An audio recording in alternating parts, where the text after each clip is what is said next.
धेरै दिन भयो, थकाइ पनि लाग्यो।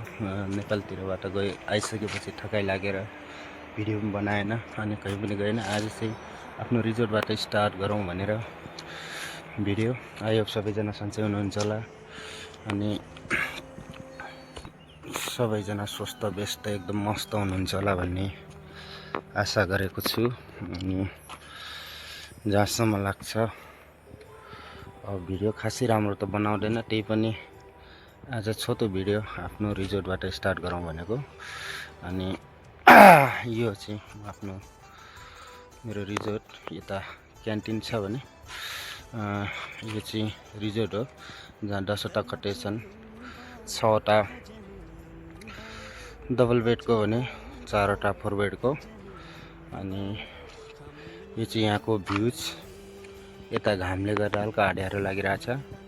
अनि यो चाहिँ रोड हो, रोड चाहिँ अहिले कच्ची छ, केही दिनमा पक्का हुँदैछ। अनि यता उतातिर पनि रिजोर्ट बन्दैछन् नयाँ नयाँ 2वटा। अनि हेर्नुहोस् एकचोटि। आई होप मेरो भिडियो सबैजनालाई राम्रो लाग्छ भने लाइक सेयर कमेन्ट अनि फलो गर्न नभुलिनु होला। मेरो राजेश दिप आसु मगर प्रोफाइलबाट आएको छु। म हर भिडियो यसैमा हाल्ने गर्छु अनि छोटो मिठो सानो भिडियो युट्युबमा पनि हाल्ने गर्छु।